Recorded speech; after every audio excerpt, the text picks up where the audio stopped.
You're listening to an Airwave Media Podcast.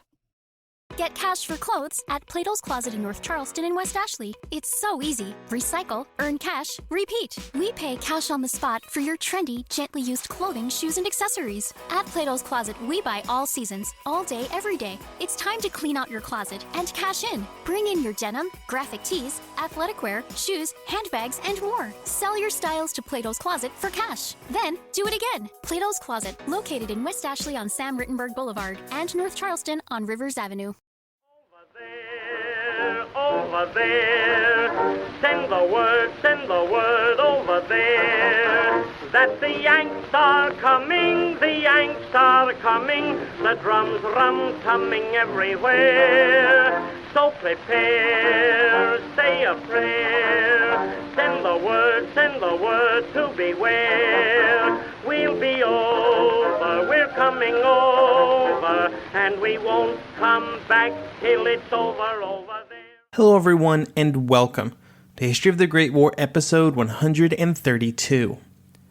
This is the first of our four-part series on how America entered the war. Before 1917, the United States was the capital G Great Neutral. The industrial and manpower base that the United States had access to could turn the war in anyone's favor, but to do that the country would probably have to enter the war. From 1914 to 1916, there was basically no chance that the United States would actually join into the war, but that would change in 1917. In this episode, we are going to look at the events of the war before 1917 and how the United States reacted to them, before diving deep into the Zimmerman telegram. We have bounced up against the United States several times during our episodes, like with our episode on the sinking of the Lusitania in 1915, and the discussion of unrestricted submarine warfare in the last few episodes, so those topics will only be touched on briefly. Other topics will get a much more detailed explanation, and as an American citizen, I will say that during my research for these episodes, I learned quite a bit that I would say alters my perspective on history. Our intro and outro music for these episodes is the song Over There, written by George Cohan in 1917, probably the most famous of America's wartime songs. Almost as soon as the war began, the relationship of the belligerent countries and the United States began to change. On August 4th, 1914, a British ship cut Germany's 5 underwater communication cables in the North Sea. This cut Germany off from the United States, at least in terms of direct communication. This was not hugely concerning when the war started, but would play a role in our story here in a bit. When the war started, many people in America saw it as just another European war. They had, after all, been killing themselves for millennia. In fact, many recent immigrants believed that they had escaped these kind of conflicts and had no interest in joining another one. On an official and nation-state level, there would be some problems that would have to be addressed, regardless of whether or not the country got involved in the war. The first problem was the rights of neutral countries to use the oceans. The rights of neutral countries had been set up by the Declaration of London, and an important piece of that declaration was that the belligerent countries had no right to seize neutral ship cargoes of food or other humanitarian goods. When the British did not agree to honor this treaty that they had signed, there was some concern in the U.S. government. At the head of this concern was the Secretary of State, Robert Lansing. Lansing was a specialist in international law, and having another country so willfully ignoring these laws was in his mind completely unacceptable. Lansing would write a strongly worded letter to be sent to the British stating how unacceptable he believed that this was, and by extension the United States government also believed that it was. However, when the letter reached President Wilson's desk, he refused to allow Lansing to send it. This was the moment when America could have brought the British into line. There were several courses of action that the United States could have taken to maintain neutral rights during the war. They could have told the British that they considered what they were doing an act of war. They could have refused to allow shipment of any American goods to the British. They could have been even more forceful by playing games with armed military vessels. They did none of these, because they all carried some level of risk of war with Britain, and because many within the government were Anglophiles. Because of this lack of action, they forfeited not just the neutral rights of the United States, but also of every other neutral country in Europe and around the globe. Even the British recognized that at the end of the day, they had to do what the Americans wanted. Foreign Minister Gray would say, quote, "This cardinal mistake would have been a breach with the United States, not necessarily a rupture, but a state of things which would have provoked American interference with the blockade, or led to an embargo on exports of munitions from the United States," end quote. I know we have discussed some of these things before, but I reiterate these facts because they are critical to understanding how Britain and Germany interacted with the United States over the 4 years of the conflict. The British could count on the support of the Anglophiles in the American government to maintain enough favor to keep the Americans on side. The Germans just wanted the United States to stand up for the rights that the Americans claimed were so important, and that the Americans would get so angry about when the U-boats came a-calling. One of the authors that I used as a source for these episodes would say that it was almost like the Germans were playing the game with marked cards and a stacked deck. Publicly, the United States would constantly, consistently, and loudly proclaim the rights of the neutrals and the freedom of the seas, but then they would turn around and do nothing about the largest violation of those rights, the British blockade. This would push Germany into more and more extreme measures, and would cause the British to have a free rein over other neutrals who did not have the ability to stand up for themselves. This German desperation first manifested in the unrestricted U-boat campaign of 1915, which we've talked about in past episodes. This then led to the sinking of the Lusitania, a passenger liner, which was sunk on its way to Britain with Americans on board. While there was initially some public outrage and official indignation from the United States government, the actual basis for outright outrage was a bit flimsy. The issue was that the Lusitania was not a neutral ship, it was a British ship, and by traveling on it, the Americans were knowingly putting themselves at risk. This did not prevent the American government from sending a note to the German ambassador saying to the effect that if there were any more attacks on an American citizen, the United States would consider it an act of war. The German government was by this point under no illusion that the American government was some kind of impartial party in the war. It would be hard to miss the fact that the Americans were siding with the British far too often. The German ambassador Bernstorff even said as much to a representative of the government. A great example of why the Germans thought this came in the form of the financial situation between the United States and the British. In early 1915, the British and French had reached out to bankers on Wall Street to get loans for substantial amounts. This resulted in the issue of $500 million in bonds to be sold in the United States.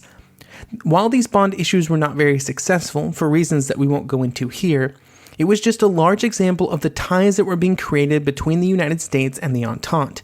They were not necessarily official ties, but financial ties that would make it harder and harder for the government to do anything that would hurt the Entente. The inertia of the business ties would just be too strong. On the home front, the views on the war were mixed right from the start. At a high level, the Republican opposition to the president tried to tap into this for their advantage. They chose to criticize the Democratic president as a coward and a pacifist, and in doing so, they deeply misjudged public opinion. Most of the public wanted the country to stay out of the war, and the Republicans had painted themselves in favor of it, and Wilson on the side of peace. They also painted him as such a neutral figure that even when he would side with the Entente almost exclusively for the first 3 years of the war, there was very little criticism. The U-boat campaign would be something of a turning point in terms of public opinion. There was a small but growing movement in 1915 that was pushing for some sort of intervention against the British blockade. However, the U-boat campaign of 1915 killed any support for that movement, although I'm not sure that it ever would have gotten large enough to sway the country completely. One issue when it came to trying to change the British and rally public support to do so was that the blockade was not actually hurting the American economy. Whatever was lost in trade to Germany was more than made up for, and generally made up for many times over in trade with the Entente. This removed any business support that would be necessary to push the government into real action.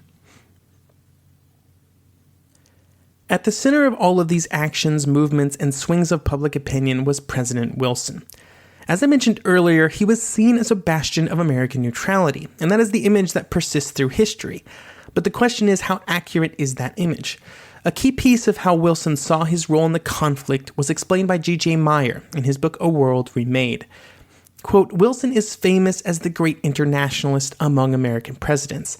However, the world he wanted to create was one in which the exceptional position of America at the head of world civilization would be inscribed on the gravestone of European power. The peace of equals that Wilson had in mind would be a peace of collective European exhaustion. The brave new world would begin with the collective humbling of the European powers at the feet of the United States, raised triumphant as the neutral arbiter and the source of a new form of international order. End quote. Wilson strongly believed that only he could arbitrate a peace that would be a lasting one, and that he would go down as an amazing statesman in the process. He would use various speeches throughout 1916 and 17 to say this very thing. He would write about it privately, and he would discuss it with several friends. In 1916, he would write that, quote, the aim of far-sighted statesmen should be to make this mightiest of conflicts an object lesson for the future, by bringing it to a close with the objects of each group of belligerents still unaccomplished, and all the magnificent sacrifices on both sides gone for naught. Only then will the Europeans see the futility of using war as a means of attaining national ambitions. The world would be free to build its new peace structure on the solidest foundation it has ever possessed. End quote. These ideas would be the foundation of his peace without victory idea, of creating a peace in which there would be no true losers. Even if Wilson truly did want to hold the center in the conflict, he was sabotaged by his own government. When reading accounts of conversations and actions by Wilson's close advisors and senior political leaders in the government, it is clear that there were only two kinds of people: those that wanted to enter the war with the Entente and those that wanted to maintain neutrality. There were no strong voices that wanted to join the war against Britain, and because of this, the advice and decisions made by the government would always slightly lean towards favoring the British. This meant that while Wilson was making grand speeches and trying to get everybody to the table at a peace conference, the Germans were starving to death, and Wall Street was bankrolling the British war effort. So to answer my own question from just a moment ago, does Wilson live up to his historical image? I'm inclined to say no. Wilson wanted to be a hero. He wanted to be a world leader. He probably would have been very happy as a president of the United States in the post-World War II era when he could have been that leader. I do not particularly get the impression that he cared that much at all about neutrality or neutral rights. He cared about setting himself and the United States up as the peacemaker. When this fell apart in 1917, due to the pressures of unrestricted submarine warfare, he continued to try and keep America at the front and leading, in ways which we will discuss later.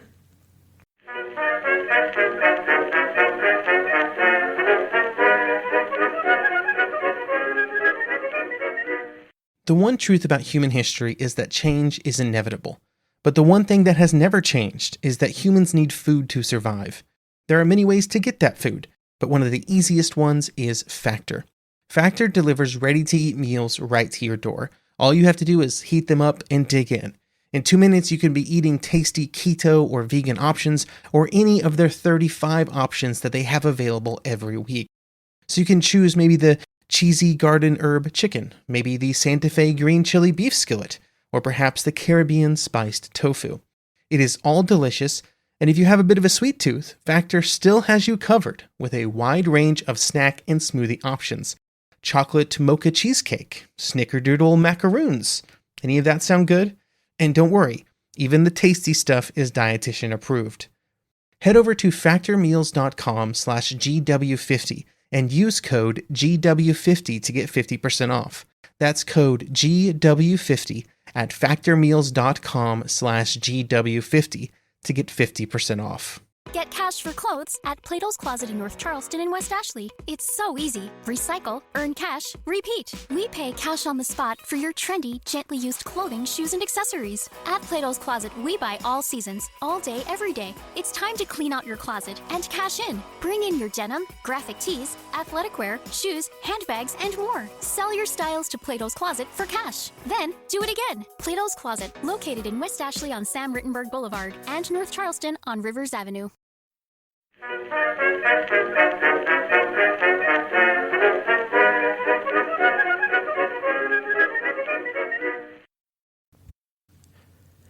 There are two events that are often pointed to as the reasons that the United States entered the war in 1917.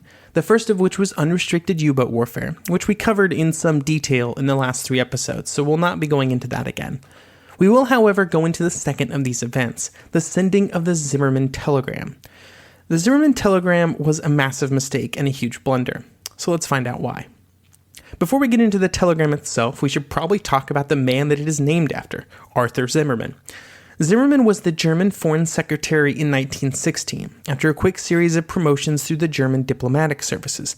He was seemingly well-liked and known by everybody as someone who worked very hard and was dedicated to doing his best. This positive view of Zimmermann was shared by those inside the German civilian government, the military, and the American diplomats that had to work with him. It is somewhat unfortunate that his name will forever be associated with what would turn out to be his worst decision, a telegram that was sent to Mexico and Japan asking them if they would like to enter the war. I do not think we have spent a single moment discussing Mexico on this podcast, so here's a very quick summary of the situation in Mexico in early 1917. There had been a revolution in the country in 1911, which resulted in a military dictatorship. This dictatorship would then be replaced by a government led by Vespucio Carranza, who gained power with the help of the United States. The New Mexican government soon reached out to Berlin, hoping that it would be able to help offset the growing influence of the United States. Then on March 9, 1916, Pancho Villa launched a raid into New Mexico. Villa was a political rival of Carranza and hoped that by launching the raid it would trigger an American response. When that response came, he hoped that Carranza would be too weak to meet it, setting Carranza up for serious embarrassment. The raid was completely successful in this regard, and the United States launched a punitive expedition of 4,000 men under the command of John J. Pershing into Mexico. These two actions caused friction between the United States and Mexico, and it greatly increased over the year. It did not help the Germans that many claimed that Villa had been acting on the command of Berlin. The growing tension made the Carranza government extremely skittish when it came to the relationships with its larger northern neighbor. At the very least, they did not want to do anything to make the situation worse, and it was in this climate that the telegraph from Zimmermann would arrive. We've also not spent too much time discussing Japan. Japan had joined the war on the Entente side right when the conflict started, but the fact that the war did not end quickly caused their devotion to the cause to waver. It seems clear to me that the Japanese had hoped for a quick war and some quick gains based on promises made by the British, probably some German Pacific colonies. In 1915, they began to angle for more concessions, and they did this by having the government-controlled press take a decidedly anti-British tone. Some officials within the government began to advocate for an alliance with Germany, at least in private. While there would be discussions over the next 2 years between Japan and Germany, and Japan and the Entente, there was never any serious threat of the Japanese joining the war alongside Germany. They were just doing their best to leverage more rewards from the British. However, even after the German government was officially notified that the Japanese were not interested in any form of alliance, some within the German government continued to hope that it would happen. An interesting fact that I did not know was that Mexico and Japan were quite close diplomatically at this time due to their mutual distrust of the United States. Now, with all that background information out of the way, we should move on to discussing what the actual telegram said. The decision was made with inside the German Foreign Office to send a telegram to Japan and Mexico, but it did not seem to be considered a big decision. No minutes remain of the meeting in which it happened, and when Zimmermann received the draft of the letter, he left no comment on it and just signed off. The time it took to go from idea to final text was quite short, even though the German diplomatic corps was already a bit frantic in trying to deal with the impending official announcement of unrestricted submarine warfare. The message itself was short, and I will read it in full here. Quote, "We intend to begin unrestricted submarine warfare on the 1st of February. We shall endeavor, in spite of this, to keep the United States neutral.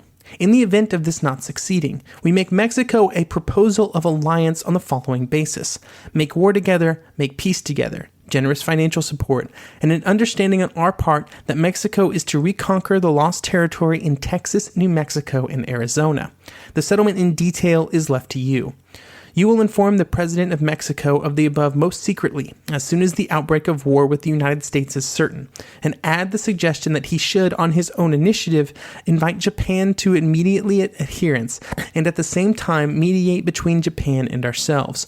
Please call the Mexican president's attention to the fact that the unrestricted employment of our submarines now offers the prospect of compelling England to make peace within a few months." End quote. This message was sent on January 16th using an American cable from Europe to the German ambassador in Washington, D.C. This is where the cutting of those German cables in 1914 comes back into our story. The Americans had kept their undersea cables open for the Germans to use to communicate with their officials in Washington in the hopes that it would allow for peace discussions at some point in the future. The fact that the Germans were now using it for the purposes of sending the Zimmermann telegram would add a bit of irritation to the American government when it was discovered. In the telegram, the Germans were promising to help Mexico retake Texas, New Mexico, and Arizona, and all that Mexico had to do was join in the war, at which point the Germans would provide all necessary assistance. The note specifically said that Mexico should only join the war after the Americans had entered. In this way, it was much like any other diplomatic conversation between countries and the resulting alliances that were constantly happening all over the world. When the message arrived in Washington, Ambassador Bernstorff re-encrypted it and sent it to Mexico City. Fun fact, he used Western Union to send the message, and it would cost him a somewhat princely sum of $85.47. So the message had been sent, but it was encrypted, and the Americans could not break the encryption that was being used by the Germans at this point, so how do they find out about the message? Well, that's where the British enter our story. The British had been able to break both the German and American diplomatic ciphers for pretty much the entire war.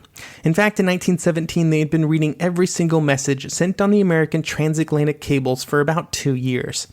However, at this specific moment, the Germans had introduced a new cipher, called 0075, that while the British could read some of, they had not been able to fully crack.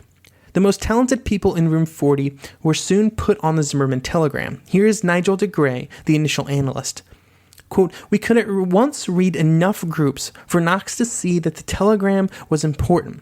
Together, he and I worked solidly all the morning on it. With our crude methods and lack of staff, no elaborate indexing of groups had been developed. Only constantly recurring groups were noted in the working copies of the code as our fancy dictated. Work therefore was slow and laborious, but by about midday we had got a skeleton version, sweating with excitement as we went on because neither of us doubted the importance of what we had in our hands." End quote. When a partially decrypted message was given to the head of room 40, he would tell Gray that, quote, "This is a case where standing orders must be suspended. All copies of this message, both in cipher and our own transcripts, are to be brought straight to me. Nothing is to be put on the files. This may be a very big thing, possibly the biggest thing of the war. For the present, not a single soul outside this room is to be told anything at all." End quote. Intercepting a message, figuring out what was in it, was all well and good. But there was one very sticky wicket. If Room 40 and the military informed the British Foreign Office of the telegram, it would be bound to share it with the Americans. At that point, the British would be in a very tough spot. They would have to tell the Americans where they got the message from, and that meant telling the Americans they were reading everything on their cables and had been for some time. This would have made the Americans none too happy, so some other method had to be found. The solution was found in the message itself. The British knew that the message was going to be forwarded to Mexico, and they hoped that at that point it could be obtained by a British official in Mexico City. This was completed when the message was sent, and the contents were forwarded to New York City and then to London. This message was also encrypted with an older cipher, which was the only one that the German embassy in Mexico had available to it, and that let the British double-check their copy of the original message and gave them the ability to claim that they had never seen it before when it was shortly thereafter handed over to the Americans. Once the new copy of the message was decrypted, it was given to the American ambassador in London. Foreign Secretary Balfour made special note of the fact that it had been inquired by the British in Mexico. The American ambassador then drafted a note to accompany the message and sent it to Washington. Along with this message was both an encrypted and decrypted copy of the message, along with enough information so that the Americans were able to get the exact message that had been sent from Washington to Mexico City. This would then allow the Americans to be sure that the message was not fake or altered by the British for their own advantage. When the note was presented to the Mexican and Japanese ambassadors, they claimed that they had no previous knowledge of its contents before it had arrived. They tried to distance themselves from it as much as possible, and at this they were quite successful. Just a few days later, the Americans were convinced that there was no real security threat. When Wilson read the message, he did not want it published immediately, and was almost more angry at the fact that the Germans had sent it over the American cable than what the contents of the telegram actually said. The interventionists on the president's staff wanted the telegram published immediately to allow them to leverage it to move the country closer to war. None of them believed that the threat from Mexico or Japan was real, or that Germany could project any actual power to North America. On March 1st, the New York Times would lead with the headline, quote, "Germany seeks alliance against the United States, asks Japan and Mexico to join her," end quote. This type of incident was exactly what many interventionists in the American government had been hoping for, a reason to enter the war. In Congress, the interventionists had a field day, while isolationists did their best to turn the conversation back to neutrality. Overall, the telegram would inflame the interventionists all over the country, but it would not greatly sway the entire body of public opinion. There were still many questions by government officials and citizens about how wise it was for the country to get involved in Europe, where there was very little to gain. The interventionists, though, who were the loudest voices in the room, just used it as an example of how the Germans were bad and they had to be stopped. Here they were promising American territory to the Mexicans. When Zimmerman was questioned by reporters about his role in the telegram, he denied nothing. This was initially seen as a blunder. However, recent historians have believed that this was probably the best option available to him. By getting out in front of the message, Zimmerman gained the option of spinning the story in the best possible light.